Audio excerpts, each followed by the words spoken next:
अस्सलामुअलैकुम। कैसे हैं आप? उम्मीद है ठीक होंगे। अल्हम्दुलिल्लाह मैं भी ठीक। तो पिछले कुछ दिनों से मुझे ना फ़ेसबुक पे मैसेजेस आ रहे थे कि यार आप कैसे जर्मनी गए, एडमिशन कहाँ पे लिया, किस यूनिवर्सिटी में लिया और पैसे कितने लगे। बेसिकली जो पॉइंट था वो दो ही थे यार, जर्मनी एडमिशन कैसे लिया, पैसे कितने लगे। तो थोड़ा सा पैसों को डिस्कस कर लेंगे कि कितने लगते हैं, और एडमिशन को जल्दी से, ज़्यादा टाइम जो है वो नहीं लगाएंगे, कोशिश करेंगे वीडियो को शॉर्ट से शॉर्ट रखें। तो शुरू करते हैं एडमिशन प्रोसेस से। तो सबसे पहले डेडलाइंस हैं। जर्मनी में दो जो हैं वो सेशंस होते हैं, विंटर और समर। तो समर की तो क्लासेस स्टार्ट हो चुकी हैं ऑलरेडी, और जो विंटर है उसकी क्लासेस स्टार्ट होंगी जाके नवंबर में। उसके एडमिशन अभी ओपन है। उसकी जो डेडलाइन है वो 1 अप्रैल से ऑनवर्ड्स होती हैं, तकरीबन 15 जुलाई के आसपास तक। तो अभी भी काफ़ी टाइम है, अगर आपने अप्लाई करना है तो आप अप्लाई कर सकते हैं।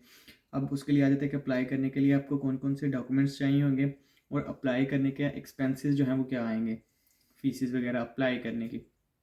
तो सबसे जो पहला है स्टेप है वो डॉक्यूमेंट प्रिपरेशन का है। तो डॉक्यूमेंट प्रिपरेशन में आपके पास आपकी डिग्री और ट्रांसक्रिप्ट होनी चाहिए। डिग्री नहीं भी है तो ट्रांसक्रिप्ट इनफ है एडमिशन के लिए। दूसरी चीज़ ये है कि आपके पास आइल्स होना चाहिए। कुछ लोग कहेंगे आइल्स नहीं, आइल्स के बगैर भी हो जाता है। जी बिल्कुल, आइल्स के बगैर भी एडमिशन हो जाता है, लेकिन आइल्स के बगैर अगर आप एडमिशन लेना चाहते हैं तो एक तो यूनिवर्सिटीज़ बहुत लिमिटेड है, और दूसरा एम्बेसी आपसे बाद में मांगेगी तो मसला होगा। तो इसलिए आप आइल्स को लिस्ट में रखें। तो फर्स्ट था डिग्री ट्रांसक्रिप्ट, सेकंड था आइल्स। अब तीसरे नंबर पे आ जाता है आपके, अगर आपने कोई जॉब की है, आपने कोई सर्टिफिकेशन की है, तो वो एक्सपीरियंस लेटर एंड सर्टिफिकेशंस। चौथे नंबर पे आपका आ जाएगा LOR, लेटर ऑफ रिकमेंडेशंस। तो सभी यूनिवर्सिटीज़ को रिक्वायर्ड नहीं होता, लेकिन आपकी प्रोफाइल को स्ट्रॉन्ग भी करता है लेटर ऑफ रिकमेंडेशन, और कुछ यूनिवर्सिटीज़ रिक्वायर भी करती हैं। तो 2 लेटर ऑफ रिकमेंडेशन बनवा लें अपने प्रोफेसर से, जिस यूनिवर्सिटी में आपने स्टडी किया है वहाँ से, तो इनफ है। और उसके बाद जो है लेटर ऑफ मोटिवेशन है, फिफ्थ डॉक्यूमेंट, जो कि सबसे इंपॉर्टेंट है, जिसमें आपने बताना होता है कि क्यों बेसिकली आप ये प्रोग्राम पढ़ना चाह रहे हो, कैसे आप बेस्ट फिट हो इस प्रोग्राम के लिए। तो ये बहुत अहम रोल जो है वो करेगा। अच्छा, उसके बाद कुछ लोग पूछते थे कि यार CGPA की क्या रिक्वायरमेंट है, आइल्स के बैंड कितने चाहिए। तो CGPA जो है वो, अगर आपका पाकिस्तानी 3 से ऊपर का थ्रेशोल्ड है तो आपके काफ़ी अच्छे चांसेस हैं एडमिशन के। और अगर 3 से नीचे है तो भी फिर आप सपोर्टिंग डॉक्यूमेंट्स और LOM के ज़रिए एडमिशन जो है वो सिक्योर कर सकते हैं, इम्पॉसिबल नहीं है। और दूसरा आइल्स के बैंड्स, तो आइल्स के कोशिश करें 6.5 बैंड्स ले लें। अगर आप 6.5 बैंड्स ले लेते हैं तो आप ऑलमोस्ट 90% यूनिवर्सिटीज़ के लिए, या एटलीस्ट 85% यूनिवर्सिटीज़ के लिए एलिजिबल हो जाएंगे, कि जहाँ पे आपकी लैंग्वेज रिक्वायरमेंट जो है वो 6.5 ही है। तो डॉक्यूमेंट्स बेसिकली आपने ये प्रिपेयर कर लिए। सबसे पहले कि आपने कोर्स कैसे सिलेक्ट करना है।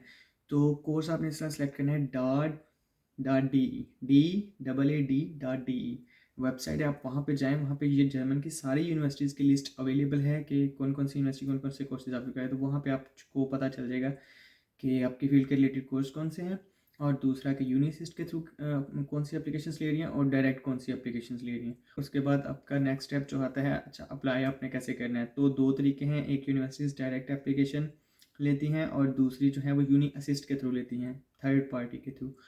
तो जो डायरेक्ट एप्लीकेशन लेती हैं वो मोस्टली फ्री ऑफ कॉस्ट, उनकी कोई फीस नहीं होती। या तो आपको डॉक्यूमेंट्स हार्ड फॉर्म में सेंड करने होते हैं, या आपको ऑनलाइन उनके पोर्टल पे अपलोड करने होते हैं। अब आज यूनिसिस, तो यूनिसिस जो है वो फ्री नहीं है।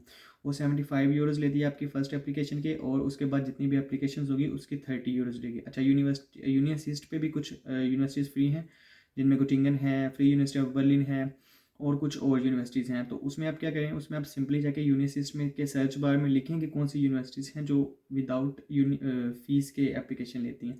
तो आपको एप्लीकेशन, वो यूनिवर्सिटीज़ की लिस्ट आ जाएगी, उसमें आप अपनी जो भी आपको प्रोग्राम सूट करता है वो आप यूनिवर्सिटी सेलेक्ट कर लें। उसके बाद फिर आगे ये सारा प्रोसेस है। तो उसके बाद जब आपने अप्लाई करना है, तो अप्लाई हो गया। तो अब इसमें ये था कि अप्लाई करने के लिए कुछ लोगों का था कि यार डॉक्यूमेंट्स को नोटराइज करवाना है, अटेस्टेशन का क्या सीन है। तो अटेस्टेशन सिर्फ HEC की चाहिए, वो भी आपकी ट्रांसक्रिप्ट और डिग्री के लिए।